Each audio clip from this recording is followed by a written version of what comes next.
Inday Jennifer, ang inyong lingkod na nagbarog.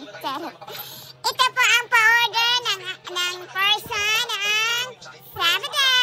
Diba? Ito po ay si Cupcake. Ilan ba itong? Ubi Cupcake. 2 8-inch na ubi cake. Isang 8-inch ng mango cake. Tapos, yung pa-order talaga ng fat sinapay natin ay 2 lang. O, diba? Ginawa niyang 4 and a half. O, diba? Kasi nga, diba na naman si Inday Jennifer. Kasi nga dito, bumabagyo na nito sa UK. Lakas na ng hangin. Yung mga binamin sa labas, ayun, naglilipara na, nagpupunta na doon sa kapitbahay ata. Pati yung mga basura namin, nandoon na. Kasi nga, ang lakas-lakas ng hangin mula pa kagabi, diba? Yung mga person kasi kagabi, nakiki-farty. Minsan na lang naman nakiki-farty. Tapos yung ang gumawa ako ng tinapay, sinubrahan ko ng parang ano na lang, 2. Kasi nga yung kalahati, na-offer ko na before pa ako nagsalang. So, na-sold na yun. So, ayun na nga, may tinanong naman akong plastikong franny na nakiki-party din. Tapos ayun, nakita ng ibang person doon sa may party. Saan doon, ano ba daw, mga tinapay ba? Tapos yung iba kasi nung malayo doon, customer ko na, yung mga saan ba yun? Manchester. Kasi nga Liverpool pala kami pumunta.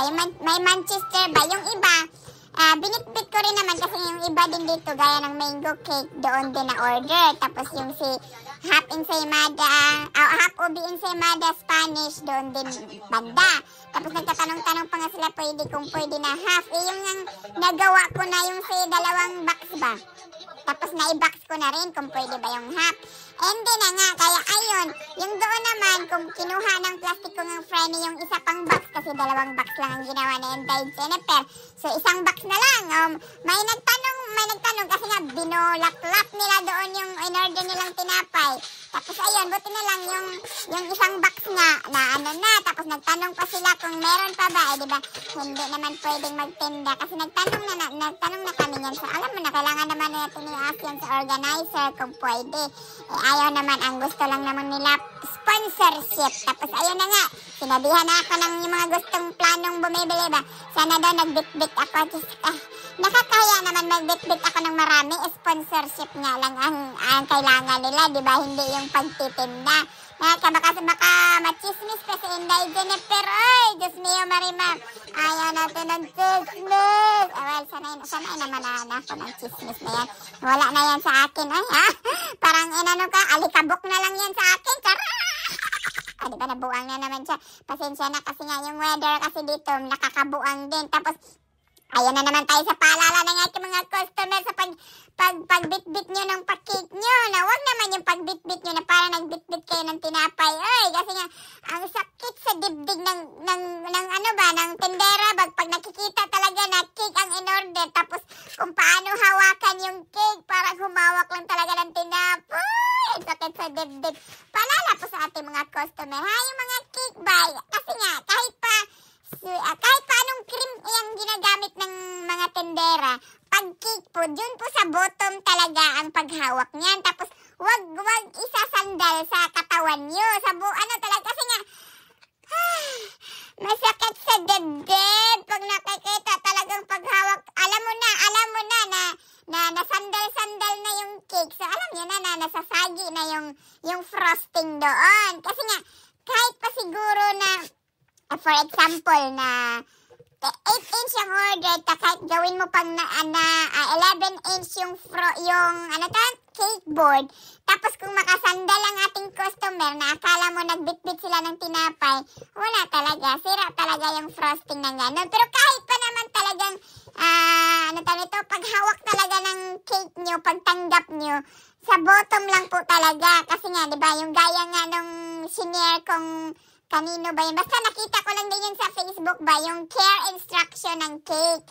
Di ba meron yun akong pinakita, kailang hindi ko pa kasi mapin kasi nga may iba akong pinin kasi kailangan din yun. Baka kasi nga gaya ngayon, yung aking mga customer nagtatanong kung pwede ba daw silang mag-book ng New Year's Eve. New Year's Eve, pasensya na po, wala po talaga si Inday Jennifer. Kasi nga umaapaw na talaga yung milyones niya, kailangan niya. Diba? Sabi ko sa inyo, nabaliw na naman to siya.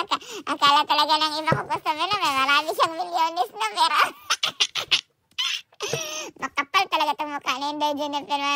Baka maano na mo, Jennifer. Baka maano ka dyan sa mga pinagsasabi mo. Akala talaga nila. Pero sa totoo po, wala po kasi hanggang 24th of December lang po talaga yung last pa-order natin. Tapos mag-resume na po tayo ng February. Diba? At least, mayroon pa rin kayo sa Pag-ibig. Kung gusto nyong kumain, pagsawi kayo sa Pag-ibig, umorder lang po kayo. mag-resume lang po kayo ng order sa February. Tapos sa akin namang mga ibang customer na mag-i-inquire, tapos anong tawag nito, hindi na pala tutuloy, mag-message din naman po kayo. Kasi nga minsan, akala ko kasi, minsan wala naman akong pakialam kasi pera nga ninyo yun. Pero, dapat magsabi din po kayo kasi nga nagtanong kayo, tumawag kayo, tapos sinabi nyo na ipapaalam nyo lang yung bang sige, tawag lang ako, or yung anguish yan, tawag or mag-message, ganun. Tapos paano pala pag hindi ko pa talaga alam na hindi yung tuloy, tapos kundi tuloy yun, hindi ko na-book, tapos magme-message kayo sa akin na saan na yung order nun, diba? Tapos hindi ko pala alam, nag-order ka pala, tapos ayun, yung gaya nun, nakaka-order na pala sa iba, wala naman yung problema, basta mag-message lang po kayo, ipaalam niya naman yun sa tendera, diba? Para aware naman yung tendera na hindi na pala yung tuloy. Paano pala pag tuloy yun, tapos hindi ko pala na-book yun, diba? Ang harap naman ganun, presyo. Yan lang naman ang chika ng first hand. Salamat sa pagtanaw. Hanggang sa sunod. Bye-bye. Sumama. Chup-chup. Enjoy. Bye. I love you.